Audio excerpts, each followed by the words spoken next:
Subject এবং ভার্বের agreement খুঁজতে যেয়ে অর্থাৎ সাবজেক্ট এবং ভার্বের সম্পর্ক খুঁজতে যেয়ে যদি অ্যাজ ওয়েল এজ অথবা অ্যান্ড যুক্ত সাবজেক্ট পাই তখন ভার্বের অবস্থান কি হবে সেই বিষয়টি নিয়ে আজকে ইনশাআল্লাহ আলোচনা করব। আমরা প্রথমেই দেখতে পাচ্ছি অ্যান্ড যুক্ত বাক্য অর্থাৎ অ্যান্ড যখন দুইটি সাবজেক্টকে যুক্ত করে তখন সেটি সাধারণত প্লুরাল হয়ে যায়, তাই ভার্বটিও প্লুরাল হয়। অর্থাৎ এটা মাথায় রাখতে হবে, অ্যান্ড এটি যুক্ত করে যদি কোনো সাবজেক্ট চলে আসে তাহলে অবশ্যই সেটিকে প্লুরাল করতে হবে, সেটি সিঙ্গুলারে হোক কিংবা প্লুরালে হোক। এক্সাম্পলে বিষয়টি ক্লিয়ার হবে। এখানে আমরা দেখতে পাচ্ছি রহিম, এটা একটা সিঙ্গুলার সাবজেক্ট, করিম এটিও একটা সিঙ্গুলার সাবজেক্ট, অর্থাৎ দুইটি সিঙ্গুলার সাবজেক্টকে যুক্ত করেছে। এটি কিন্তু প্লুরাল ভার্ব ব্যবহার করা হয়েছে, আর রহিম অ্যান্ড করিম আর গোয়িং টু স্কুল আর ব্যবহার করা হয়েছে, খেয়াল করতে হবে। এবার দ্বিতীয় অংশ দেখতে পাচ্ছি দ্য টিচার, এটা হচ্ছে সিঙ্গুলার, দ্য স্টুডেন্টস প্লুরাল, সেক্ষেত্রেও কিন্তু প্লুরাল ভার্ব হ্যাভ ব্যবহার করা হয়েছে, the teacher and the students have finished the work. অর্থাৎ কি শিখলাম, অ্যান্ড দুইটি সাবজেক্টকে যুক্ত করলে সেটি সিঙ্গুলারে হোক বা প্লুরালে হোক সবসময় ভার্বের ফরম্যাটটি হবে প্লুরালে। কিন্তু মজার বিষয় হচ্ছে অ্যাজ ওয়েল এজ থাকলে কি করব।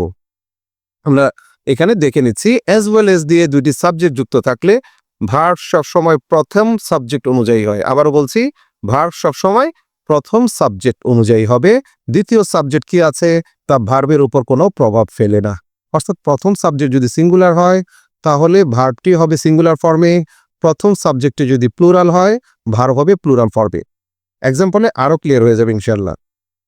এখানে দেখতে পাচ্ছি রহিম অর্থাৎ অ্যাজ ওয়েল অ্যাজ যুক্ত বাক্য, এখানে সিঙ্গুলার সাবজেক্ট পাচ্ছি রহিম, এই জন্য কিন্তু আমরা ভার্বের ব্যবহার ইজ অর্থাৎ সিঙ্গুলার ভার্ব ব্যবহার করা হয়েছে। কি আছে, Rahim as well as his friends is going to school. এখানে মজার বিষয় হচ্ছে এই যে এখানে ফ্রেন্ডস প্লুরাল একটা সাবজেক্ট আছে, এখানে শিক্ষার্থীরা ভুল করে আর ব্যবহার করে।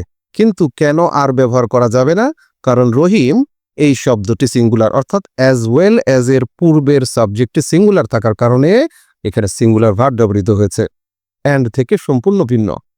দ্বিতীয় এক্সাম্পলে বিষয়টি আরো ক্লিয়ার হবে। এখানে দেখতে পাচ্ছি the students as well as the teacher have finished the work.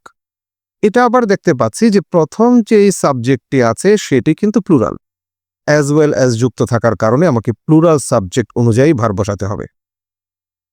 এখানে পরবর্তী অ্যাজ ওয়েল অ্যাজ এর পরবর্তী যে সাবজেক্ট আছে সেটা দ্য টিচার, এটা কিন্তু সিঙ্গুলার, কিন্তু কেন হ্যাভ হলো, হ্যাভ হলো এই কারণে এখানে স্টুডেন্টস প্লুরাল আছে, অর্থাৎ অ্যাজ ওয়েল অ্যাজ এর পূর্বে স্টুডেন্টস প্লুরাল আছে। এখানেও কিন্তু শিক্ষার্থীরা ভুল করে কি, দ্য টিচার এখানে যদি সিঙ্গুলার থাকে তারা এখানে সিঙ্গুলার ভার্ব ব্যবহার করে ফেলে, এই কাজটি কখনোই করা যাবে না। আশা করি আজকের আলোচনার পর অ্যাজ ওয়েল অ্যাজ দিয়ে আর কোনো সমস্যা থাকবে না ইনশাআল্লাহ।